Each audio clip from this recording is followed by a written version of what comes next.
شروع اللہ کا نام لے کر جو بڑا مہربان نہایت رحم والا ہے۔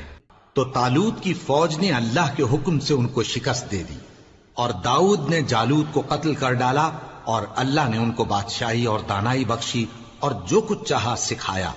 اور اگر اللہ لوگوں کو ایک دوسرے پر چڑھائی اور حملہ کرنے سے نہ ہٹاتا رہتا تو کرۂ ارض تباہ ہو جاتا، لیکن اللہ اہل عالم پر بڑا مہربان ہے۔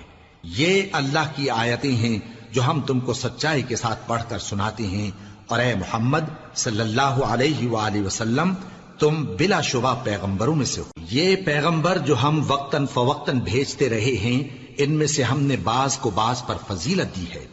بعض ایسے ہیں جن سے اللہ نے گفتگو کی، اور بعض کے دوسرے امور میں مرتبے بلند کیے۔ اور عیسیٰ ابن مریم کو ہم نے کھلی ہوئی نشانیاں عطا کی، اور روح القدس سے ان کو مدد دی۔ اور اگر اللہ چاہتا تو ان سے پچھلے لوگ اپنے پاس کھلی نشانیاں آنے کے بعد آپس میں نہ لڑتے، لیکن انہوں نے اختلاف کیا تو ان میں سے بعض تو ایمان لے آئے اور بعض کافر ہی رہے۔ اور اگر اللہ چاہتا تو یہ لوگ باہم جنگ و قتال نہ کرتے، لیکن اللہ جو چاہتا ہے کرتا ہے۔ اے ایمان والو، جو مال ہم نے تم کو دیا ہے اس میں سے اس دن کے آنے سے پہلے پہلے خرچ کر لو جس میں نہ اعمال کا سودا ہو اور نہ دوستی اور سفارش ہو سکے، اور کفر کرنے والے لوگ ظالم ہیں۔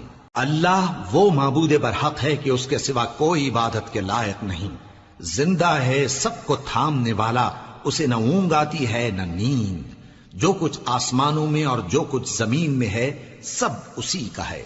کون ہے کہ اس کی اجازت کے بغیر اس سے کسی کی سفارش کر سکے؟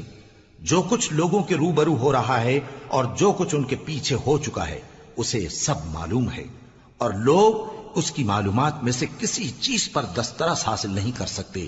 ہاں، جس قدر وہ چاہتا ہے اسی قدر معلوم کرا دیتا ہے۔ اس کی بادشاہی اور علم آسمان اور زمین سب پر حاوی ہے، اور اسے ان کی حفاظت کچھ بھی دشوار نہیں۔ وہ بڑا عالی رتبہ ہے، جلیل القدر ہے۔ دین اسلام میں کوئی زبردستی نہیں ہے۔ ہدایت صاف طور پر ظاہر اور گمراہی سے الگ ہو چکی ہے۔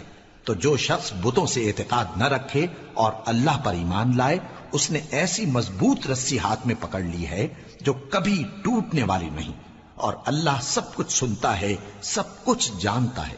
جو لوگ ایمان لائے ہیں ان کا دوست اللہ ہے کہ اندھیرے سے نکال کر روشنی میں لے جاتا ہے، اور جو کافر ہیں ان کے دوست شیطان ہیں کہ ان کو روشنی سے نکال کر اندھیرے میں لے جاتے ہیں۔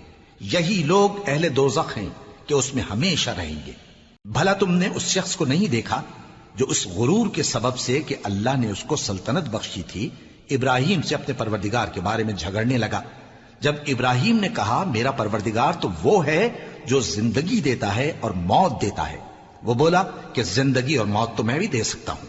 ابراہیم نے کہا کہ اللہ تو سورج کو مشرق سے نکالتا ہے، آپ اسے مغرب سے نکال دیجئے۔ یہ سن کر وہ کافر ہکا بکا رہ گیا، اور اللہ بے انصافوں کو ہدایت نہیں دیا کرتا۔ یا اسی طرح اس شخص کو نہیں دیکھا جس کا ایک بستی پر جو اپنی چھتوں پر گری پڑی تھی گزر ہوا، تو اس نے کہا کہ اللہ اس کے باشندوں کو مرنے کے بعد کیوں کر زندہ کرے گا؟ تو اللہ نے اس کی روح قبض کر لی اور 100 برس تک اس کو مردہ رکھا۔ پھر اس کو جلا اٹھایا اور پوچھا تم کتنا عرصہ مرے پڑے رہے ہو؟ اس نے جواب دیا کہ 1 دن یا اس سے بھی کم۔ اللہ نے فرمایا نہیں، بلکہ 100 برس مرے رہے ہو، اور اپنے کھانے پینے کی چیزوں کو دیکھو کہ اتنی مدت میں مطلق سڑی بسی نہیں، اور اپنے گدھے کو بھی دیکھو جو مرا پڑا ہے۔ غرض ان باتوں سے یہ ہے کہ ہم تم کو لوگوں کے لیے اپنی قدرت کی نشانی بنائیں۔ اور ہاں، گدھے کی ہڈیوں کو دیکھو کہ ہم ان کو کس طرح جوڑے دیتے اور ان پر کس طرح گوشت پوست چڑھائے دیتے ہیں۔ جب یہ واقعات اس کے مشاہدے میں آئے تو بول اٹھا کہ میں یقین کرتا ہوں کہ اللہ ہر چیز پر قادر ہے۔ اور جب ابراہیم نے اللہ سے عرض کیا کہ اے پروردگار مجھے دکھا کہ تو مردوں کو کیوں کر زندہ کرے گا، اللہ نے فرمایا کیا تم نے اس بات کا یقین نہیں کیا؟ انہوں نے کہا کیوں نہیں، لیکن میں دیکھنا اس لیے چاہتا ہوں کہ میرا دل اطمینان کامل حاصل کر لے۔ فرمایا کہ 4 پرندے لے لو، پھر ان کو اپنے سے ہلا لو اور ان کے ٹکڑے ٹکڑے کر دو، پھر ان کا ایک ایک ٹکڑا ہر ایک پہاڑ پر رکھ دو، پھر ان کو بلاؤ تو وہ تمہارے پاس دوڑتے چلے آئیں گے، اور جان رکھو کہ اللہ غالب ہے صاحب حکمت ہے۔